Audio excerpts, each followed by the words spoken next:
apa namanya, slogan ya, jargon yang dipakai oleh brand, dia menempatkan dirinya sebagai yang cara untuk sharing itu di Jeko gitu. Sharing the Jeko way. Jadi Jeko uh, punya strategi sendiri untuk sharing dengan bentuk menu-menu yang ditawarkan lah atau bla bla bla. Nah, berikutnya apa? Graphic Standard Manual atau Manual Corporate Identity atau Brand Manual atau panduan brand itu adalah pedoman sebagai acuan untuk menstandarisasi identitas yang telah dibuat untuk menjaga konsistensi visual termasuk logo. Jadi nanti komponennya tidak hanya logonya, nanti bisa ada elemen-elemen yang lain. Supaya apa? Agar tetap tampil baik dan tidak salah dalam penempatannya pada berbagai pengaplikasian media. Memang penting banget. Seberapa penting panduan brand ini? Coba kita lihat. Yang sering terjadi apa?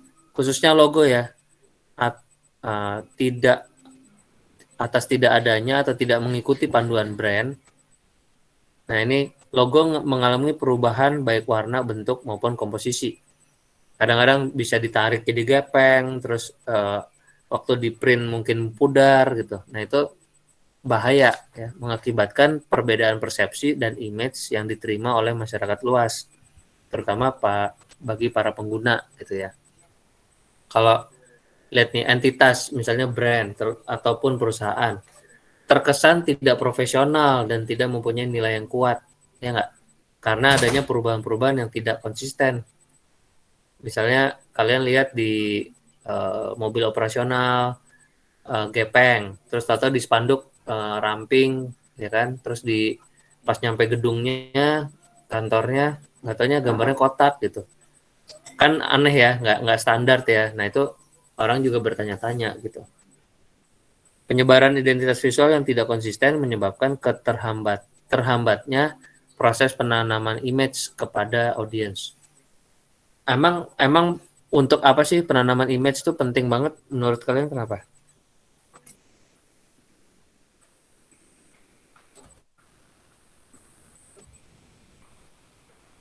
Uh, ada yang mau ngasih pendapat nggak?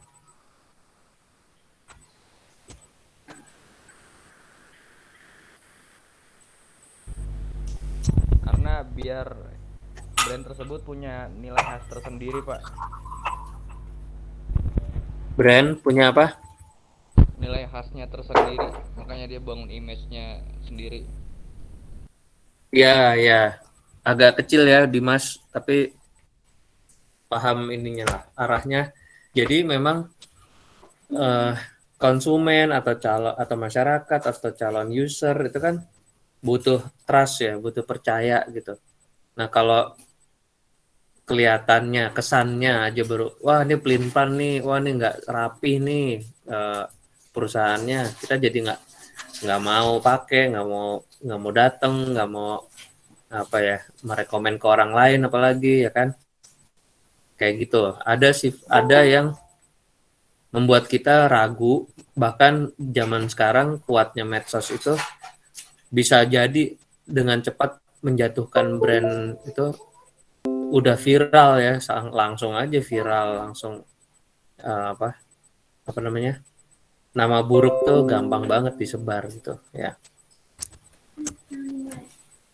walaupun sebetulnya ada etikanya, nggak boleh menjatuhkan, menyebut brand itu langsung maki-maki gitu, harusnya sih harusnya begitu, cuma etika sekarang udah di papas ya, hampir nggak ada. Nah, konten panduan brand tuh apa aja? Coba biasanya mencakup ini nih. Nah, ada cover, pembukaan, makna logo, itu kayak filosofi gitu ya.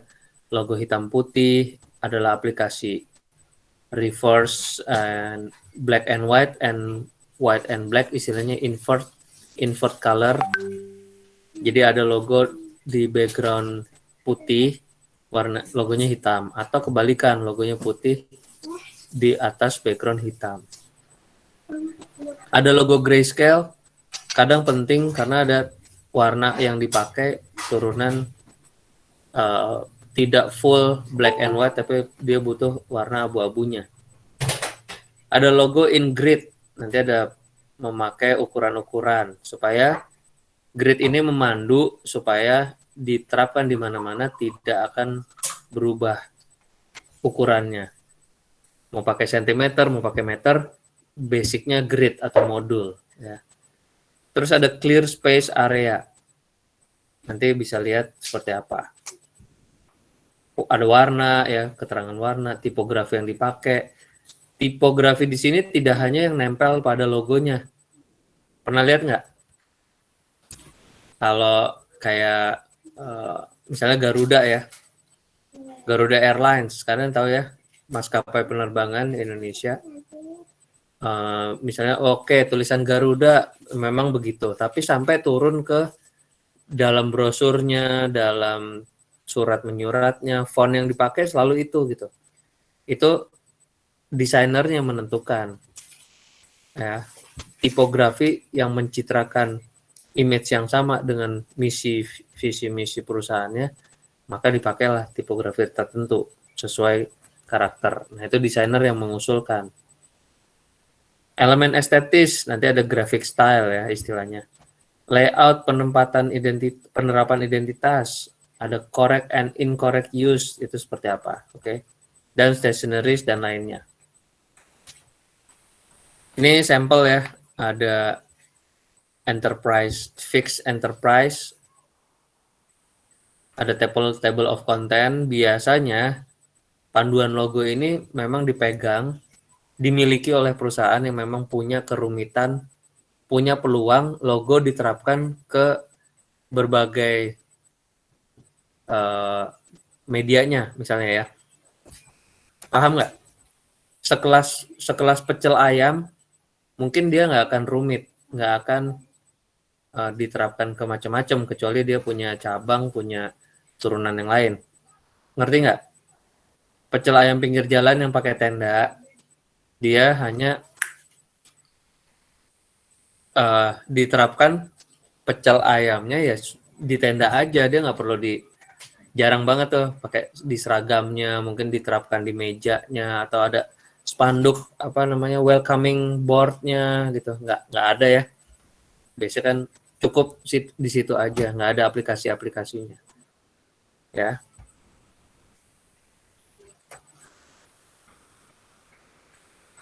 Nah, biasanya template nih ya, ini tidak usah dibaca. Maksudnya ini komposisi.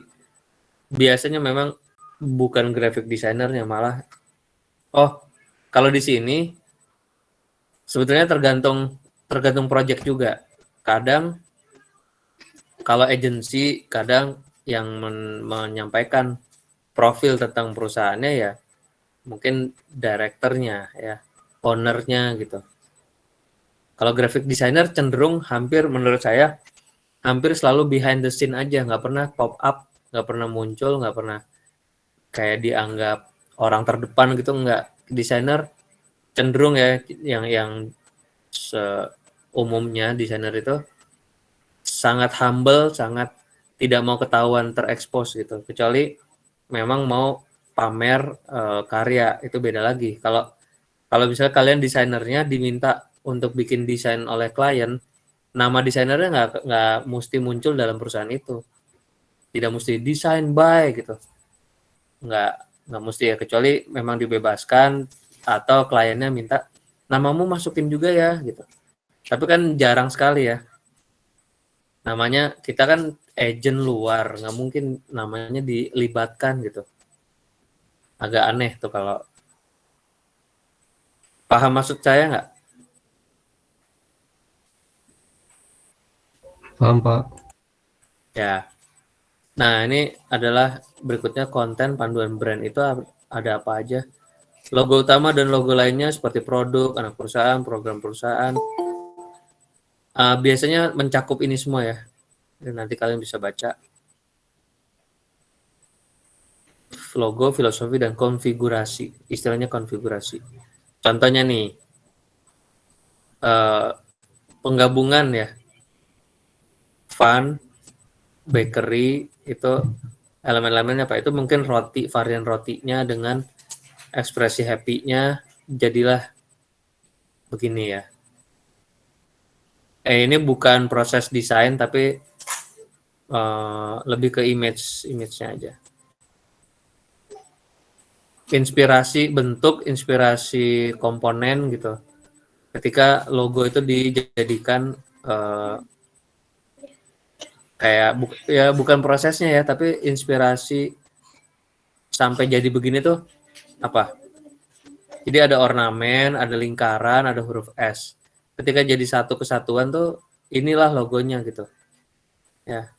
Atau ada versinya logo tidak berdiri sendiri kalau mau dipakai logo type-nya, ya kan? Itu termasuk konfigurasinya. Nah, ini juga sampel penjelasan makna logo. Kadang ini adalah sampel-sampelnya ya. Jadi dalam buku panduan itu setiap elemen tuh ada maknanya, makanya harus diceritakan ini bermakna apa font ini punya filosofi apa, itu halaman inilah menerangkan itu ya.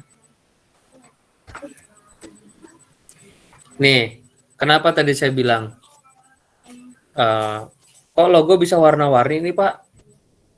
Menurut kalian kenapa? Boleh nggak? Nah, konsisten dong. Tapi ini ada. Gimana menurut kalian? Kenapa FedEx ini bisa warna-warni?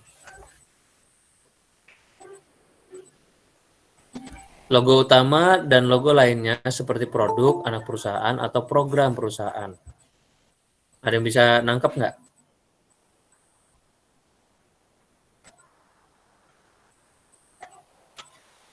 Jadi di sini turunan ya. Jadi misalnya sebesar FedEx, kalian kalau mau browsing nggak tahu FedEx masih ada apa enggak.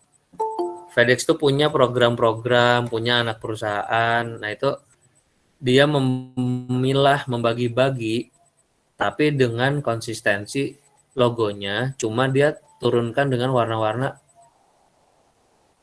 yang ada ya.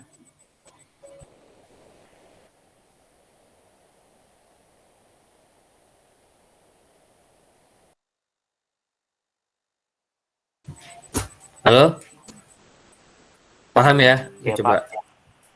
Paham, Pak. Nah ini apa nih? Digunakan untuk semua desain dengan gaya kolase. Kolase itu apa? Tumpang tindih gitu ya. Nah ini digunakan untuk semua desain dengan gaya cat air. Kadang ada yang menerapkannya, mengaturnya pakai logo yang mana gitu ya.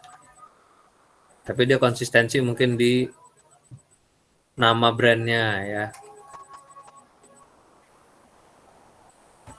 Nah ada master logo ya, sebuah logo itu dia kayak punya utamanya di master desainnya gitu.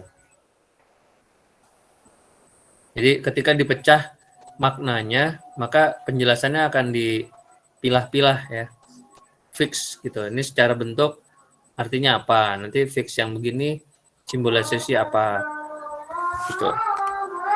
Sebentar ya, azan dulu, saya break mute dulu ya. Oke, Pak.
Oke, kita lanjut lagi.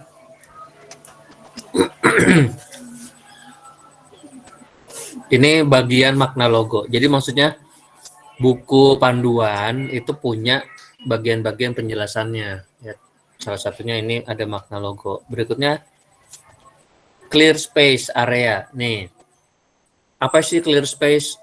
Jadi ada logo itu ditentukan, misalnya gini, elemen salah satu yang mau dijadikan panduan ukuran, misalnya bagian dari logonya. Di sini kebetulan yang dipakai adalah logo type-nya. Huruf X ini menjadi panduan, ya, ditempatkan di ujung kiri, kanan, atas, ya. Area ini menjadi satuan ukurannya, paham nggak? Jadi kalaupun nanti diperbesar logonya, semakin besar kan nanti X-nya semakin besar, maka areanya juga akan semakin besar. Clear space itu seperti radius ini loh, nggak boleh ada yang mendekati logo itu, grafis atau bentuk gambar lain, nempel deket atau nimpa si logonya. Dia harus berjarak, jaraknya itu pakai jarak X-nya si fix-nya ini. Nanti beda logo juga beda panduannya, nggak pakai X-nya ini lagi, paham nggak? Itu tergantung dari masing-masing perusahaan gitu, ya. Tapi bisa dipakai ukuran mana yang akan ditetapkan. Kalian nanti bisa browsing deh, panduan logo for free itu secara gratis, ada yang boleh di-download di entitas apapun ya. Kalau yang paling gampang tuh kayak Pesona Indonesia gitu, kayak logo pariwisata Indonesia.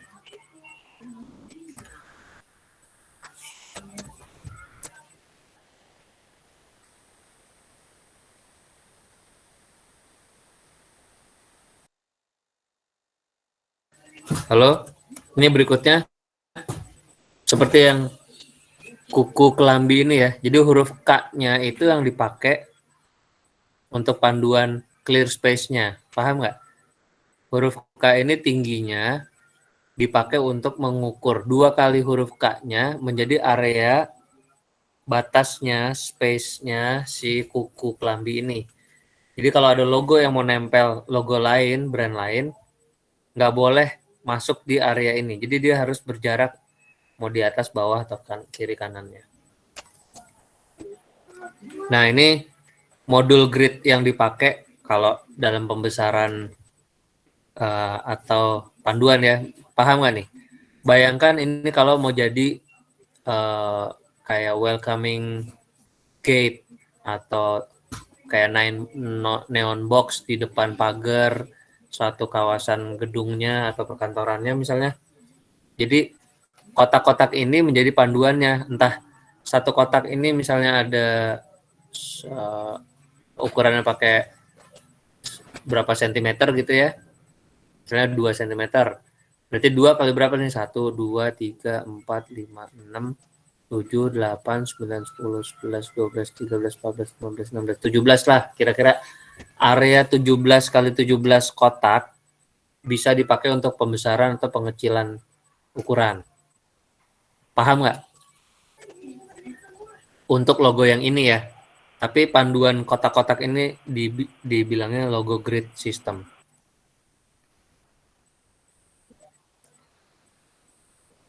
Nah, ini juga sampai yang kesannya apa tadi, logo yang sederhana aja, yang simple, kayaknya kok cuma warna kuning dan coklat dan hurufnya jarang-jarang pun, itu nggak disusun sembarangan. Dia tuh teratur banget ya, jarak berapa kali, ini hurufnya berapa kalinya, jarak antar. Ini kan kayak pakai grid juga nih, kolom-kolom ya nggak, terbagi 3 kolom, ada jaraknya yang sama dibikin, ini jaraknya sama. Sedemikian apiknya ya. Walaupun tampilnya sederhana tapi semua terukur gitu. Nih, bisa lihat nggak detail jarak? Dia konsisten pakai modul grid kotak-kotak inilah yang membuat presisi simetrikal ya. Nah, huruf pun juga dipikirkan gitu. Nih, traditional resto, dia juga pakai panduan itu ya. Setiap area tuh punya logo, itu punya area masing-masing. Nah, juga penempatan tagline itu juga ditentukan. Cocoknya, pantasnya di apakah centering atau mau rata kiri atau rata kanan atau semua tagline itu harus melengkung juga, itu tergantung dari selain estetika juga dari konsepnya si perusahaannya. Nah, ada logo skala ya, konfigurasi skala logo. Kalian lihat nggak nih?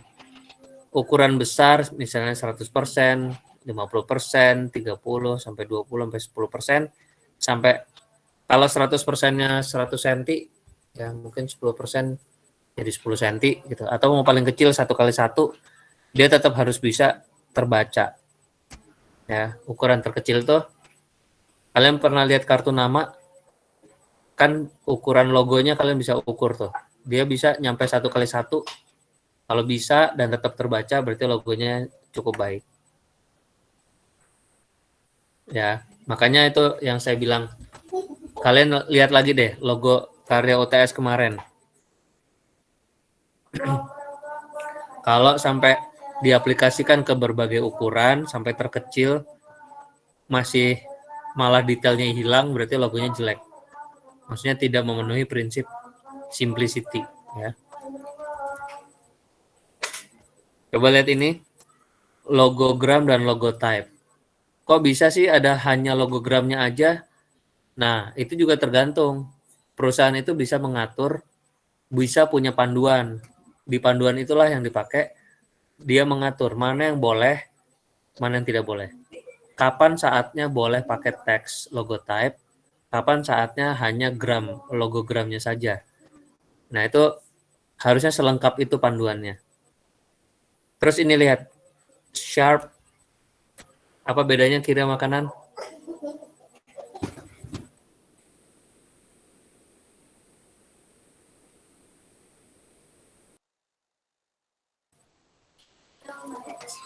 Yang kiri secara horizontal disusunnya sharp, B sharp sebelahnya. Tapi yang kanan sharp, B sharpnya di bawah secara vertikal disusunnya. Boleh nggak? Boleh, emang itu aturannya mereka. Mereka punya dua versi. Ini versi ya, jadi bukan jadi nggak konsisten, nggak. Tergantung bisa itu kalau saat apa, saat layoutnya di mana, itu Sharp itu punya detail panduannya sampai ke sana. Nah, berikutnya konfigurasi. Ya, tadi juga termasuk konfigurasi ya. Portrait atau horizontal atau vertikal itu juga konfigurasi. Lihat bedanya nih atas sama bawah apa?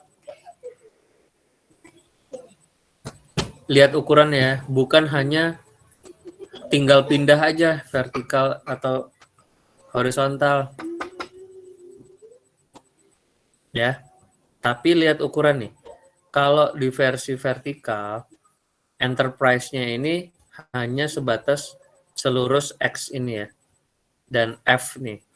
Tapi kalau dibuat horizontal, enterprise itu bisa jadi besar, fix itu jadi kesannya satu kalimat dengan fix enterprise. Maka ukurannya akan mengecil atau enterprise-nya jadi besar. Paham nggak? Kalian nanti bisa tentukan itu untuk logo kalian. Makanya sketsa-sketsa tuh sampai ke sini sebelum difiksasi, sebelum digitalisasi, kalian udah mikir tuh peluangnya bisa jelas nggak nih, kalau jadi vertikal gimana, kalau horizontal gimana, dia sefleksibel apa, atau kayak nggak bisa nih, nggak mungkin nih pakai vertikal, jadi nggak usah dipaksain ya. Lalu konten panduan brand itu ada apa aja? Ada corporate color, ada versi warna, ya ada kode warna yang dipakai, ada contoh penerapan warna. Kemarin umumnya hampir kejebak bikin logo semua jadi warna-warni penuh ya. Kalau nggak salah di briefnya ada yang minta alternatif gitu, atau bisa cocok dengan warna apapun ya. Kalau nangkep tuh ada beberapa brief itu ada kata kunci yang warna-warna yang warna-warni itu bisa dipakai untuk background harusnya. Maka warna logo utama mungkin bisa netral 1 atau 2 warna aja gitu. Ya kan? Nah, ini kayak gini nih. Konfigurasi warna pada logo ditentukan pakai apa? Kenapa harus ada panduan warnanya? CMYK, RGB, Pantone, atau Hex, atau apapun panduan warna itu. Ada yang tahu nggak kenapa harus pakai panduan komposisi warna? Ada yang tahu nggak CMYK, RGB itu apa? CMYK satuan untuk cetak, Pak, setahu saya. Singkatan dari apa? Cyan, magenta, yellow, K. K itu apa? Hitam, Pak. Ya, key color ya, warna kunci, warna utama, atau warna terakhir yang bisa diangkat. Walaupun mungkin nggak tahu, kalian udah dapat pelajaran teknik cetak atau metode grafika gitu, dapat nggak? Atau baru dapat kuliahnya? Atau belum? Kalau belum mungkin semester 6. Nanti semester 6 mungkin dapat. Saya Jadi sudah, memang Pak. Oh, udah, siapa tuh? Saya Tim Widya, kan saya tim semester 6, Pak. Iya, ya, oke. Jadi bisa jelasin nggak Apa yang dijelasin dulu, Pak? apa bedanya CMYK sama RGB? Sepemahaman saya, kalau misalnya kita mendesain sesuatu menggunakan aplikasi itu, Pak, biasanya CMYK itu warna yang dipakai dalam percetakan. Ya, Kalau tadi udah. RGB itu lebih ke digitalnya, Pak. Jadi kalau misalnya kita ngedit suatu desain di aplikasi, contohnya Adobe Photoshop, kita menggunakan warna sampai yang, misalnya kita pilih warna kuning, Pak, yellow. Terus ada kayak tanda ingin panah, bukan panah, kayak tanda seru gitu. Itu biasanya jadi ada perbedaan antara RGB dan nanti pas mau dicetak yang CMYK itu loh, Pak. Ayo lo, nyusun kalimatnya beribet lo. Saya paham, Pak, cuman saya agak bingung nyusunnya, kan bukan guru, Pak. Ya, Tapi gitu, Pak, kurang lebihnya. Jadi kalau kita perbedaan warnanya gitu, RGB dan CMYK itu, jadi CMYK lebih ke hasil cetak nanti yang dikeluarkan berbeda sama yang didesain di aplikasi, Pak. ya, oke, thank you. Ya, Jadi sama-sama, Pak. maksudnya gini, kalau yang lain belum pada ngerti, RGB dipakai untuk warna cahaya, ya. Warna cahaya itu apa? Bisa warna layar, sesuatu yang media tuh kamu kurang jelas tuh ngomong aplikasi itu apa. Kalau sifatnya ke misalnya di website atau di iTab, iPad gitu, outputnya ya hanya di monitor atau di misalnya apa LCD gitu, butuhnya cuma RGB aja cukup. Tapi kalau CMYK memang untuk pigmen, warna pigmen untuk cetak. Kenapa harus ada panduan? Ya supaya operator atau nanti yang mengerjakan kan mungkin bukan internal perusahaan, tapi dilempar tuh ke vendor-vendor, ke orang lain yang mau cetak. Itulah mereka harus pakai panduan warnanya perusahaan. Dikasih tahu nih warnanya mau cetak pakai warna merah yang ini ya, orange-nya yang ini ya, campurannya ini ya gitu loh. Makanya itu panduan warna tuh pentingnya itu. Ya. Semoga paham ya. Itu kan ketika nanti di halaman panduan warna, corporate color nih warna perusahaan, warnanya diterapkan kan gini, yang membuat agak turun atau enggak sebetulnya kan ketika buku ini dicetak terus disebarin ke partner yang berhubungan dengan pekerjaan, dia kan bacanya lewat panduan cetak buku, ya kan, membaca aturan ini, paham nggak? Nah, warna komposisinya ditulis di sini supaya kalau dia mau cetak ulang atau mau pakai logonya, dia harus ukur pakai komposisi yang diucapkan dalam panduannya. Jadi bukan scan dari buku panduan ini, paham nggak? Dia harus bikin komposisi warna yang dipandu gitu. Nih, kayak sampai mau gradasinya aja pun diatur, harus pakai gradasi dari apa ke apa, dari apa ke apa ya. Ini CMYK itu adalah komposisi angka-angka yang mau dipakai dalam buku panduan ini. Kalau untuk orang lain yang mau pakai logo itu harus pakai kumpulan warna ini, gitu loh ya. Nah, ini tadi masalah logo reverse, harusnya ada black and white. Mungkin sini ada nggak ya? Nggak ada. Nah, ini adalah sampelnya ya. Kalau kan udah tadi logo master kan tadi udah tahu yang ini ya. Ada warna-warni, ada terus ada fixnya abu-abu, kayak lambang senyumnya orange gitu, tulisannya abu-abu lagi. Tapi kalau backgroundnya tiba-tiba full abu-abu, fixnya jadi putih, elemen lain jadi putih, lihat nggak? Atau putih mix orange boleh, tapi harus yang horizontal misalnya. Atau mau full color boleh, tapi karena fixnya aslinya abu-abu, backgroundnya abu-abu, fix nggak boleh hilang, dia harus putih. Paham nggak? Ini panduannya tuh begitu. Pokoknya kuncinya dalam bikin panduan, utamanya master desainnya dia harus raja, harus apa? Secara hierarkis ya, secara tingkatan dia harus terlihat duluan, harus kontras. Makanya bikin panduannya. Oke. Contohnya kayak gini juga. Boleh nggak sih logo ditaruh di background warna-warni? Kalau perusahaannya se-fleksibel itu, dia menerapkan macam-macam warnanya boleh, tapi dia dikunci juga. Begitu pindah ke background warna-warni, logonya berubah jadi putih.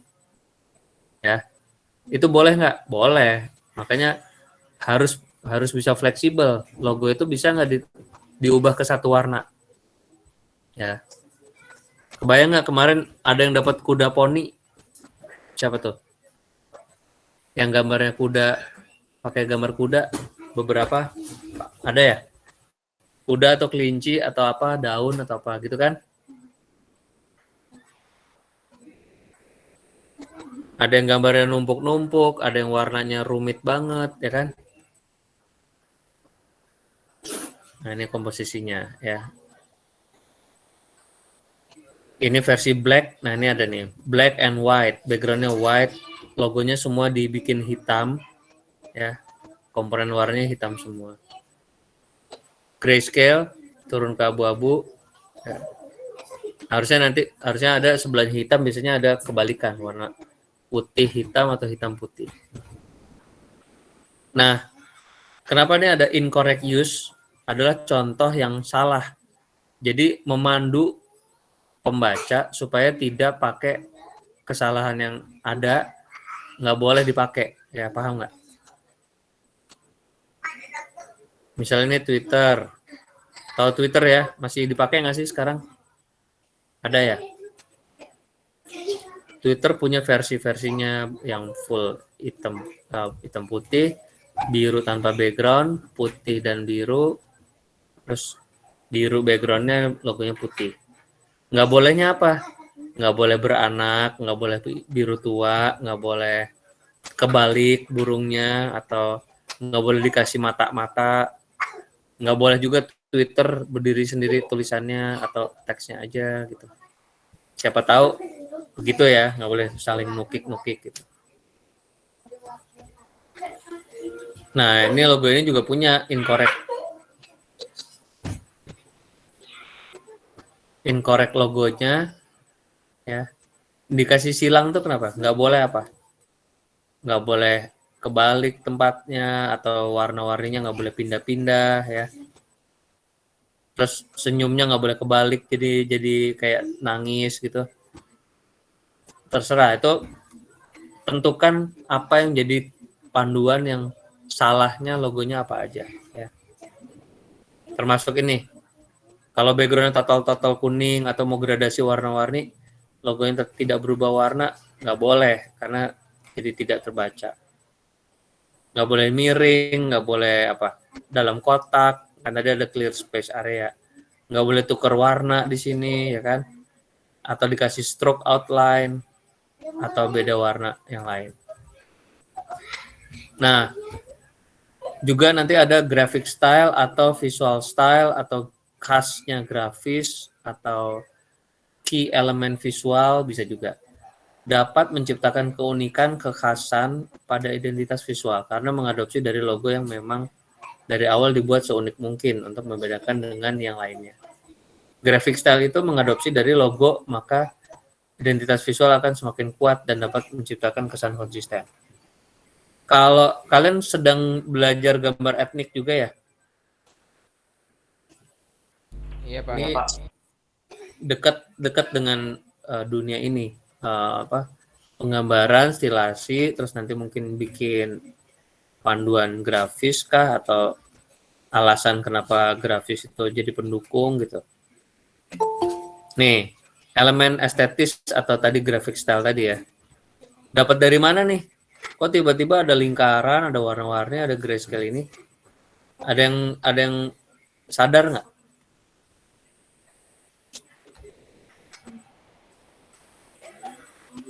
Halo? Ada yang sadar nggak dapat dari mana? Dari ornamen yang ada di X-nya tadi, Pak. Iya, bener ya.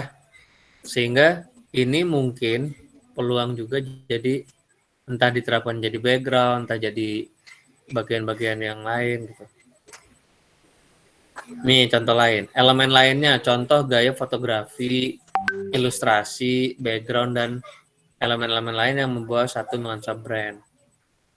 Ya, kadang Coca-Cola itu, bukan kadang, Coca-Cola tidak pernah menampilkan wajah sedih. Dia selalu senyum, ceria, semangat. Ya, Coca-Cola tuh selalu image-nya itu sampai ke modelnya nggak boleh kelihatan sedih, ya, sampai segitunya. Lalu ada corporate typeface. Dia akan berbasis yang tadi saya bilang ya.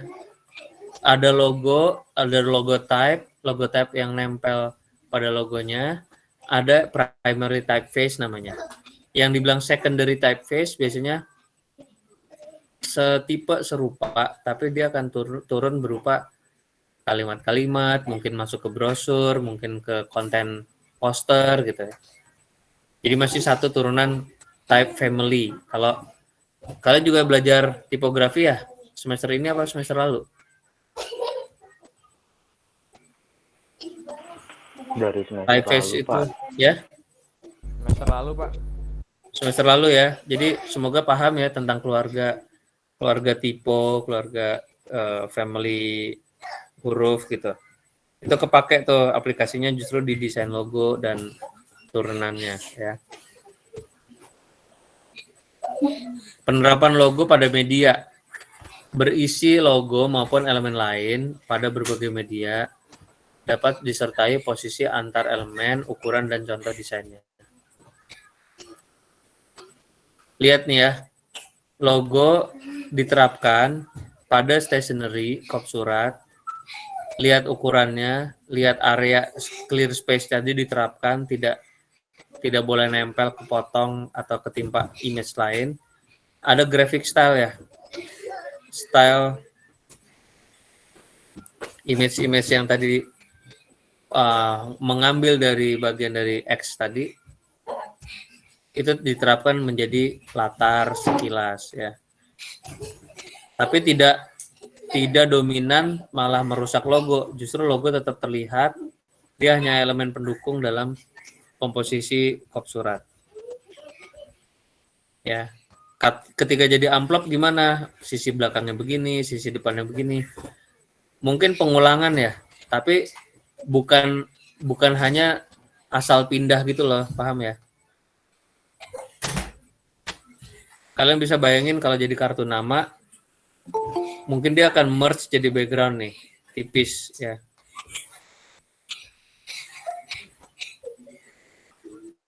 Ini juga ada form aplikasi yang bentuknya lain bisa dipakai tanpa background, tanpa stroke outline, dia hanya jadi bagian dari header atau footer. Ya, amplop besar untuk lipat, logo jadi putih total. kwitansi yang tidak butuh banyak warna, tapi dia background-nya dikasih grayscale tone, ya. Dia mainnya abu-abu dan orange. Invoice, ya kan tidak semua kebutuhan stationery setiap entitas sama, tapi tergantung bisnisnya ya. Sekelas tadi pecel lele tadi nggak serumit ini, nggak mungkin pakai invoice segala, pakai apa kop surat gitu, mau mesen apa makanan gitu nggak perlu.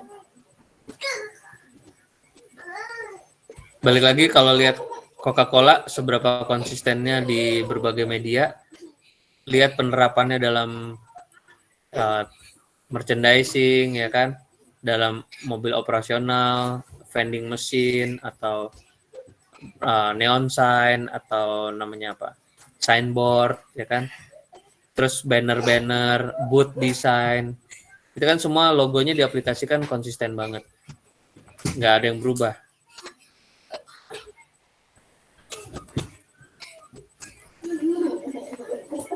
Oke, sementara ya Sevilla baru masuk nih. Ada pertanyaan nggak sampai sini? Dari saya belum ada, Pak. Ya, oke, nggak apa-apa. Yang lain gimana? Cukup jelas bahwa itu adalah masa depan kalian? Paham nggak? Kalau dosennya baik, biasanya tim dosen baik-baik sih. Itu tugas tuh segitu lengkap, kayaknya untuk manual atau digital pun sendiri dalam waktu yang singkat agak berat ya. Kayaknya sih akan dibuat kelompok, ya teamwork. Ya, mau teamwork apa individual kira-kira?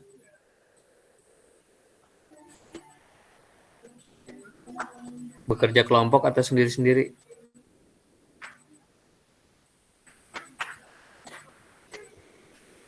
Kelompok aja, Pak. Ya, Dua aja, Pak. insya Allah. Soalnya kalau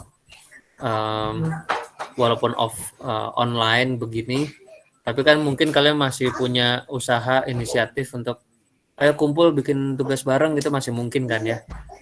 Kalaupun bisa dimudahkan dengan teknologi, by online tidak ketemu pun masih tetap bisa jalan lah ya.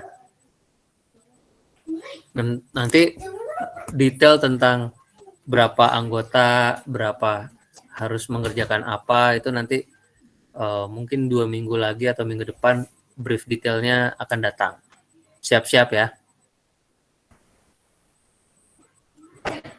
Slide ini sudah saya share di grup description, ada materi, kalian klik ya, kalian klik lalu jadi pilih itu, nanti ada PowerPoint pasca UTS panduan brand gitu ya. Oke, sementara itu dulu dari saya. Kalau nggak ada pertanyaan lagi saya tutup. Gimana? Oke?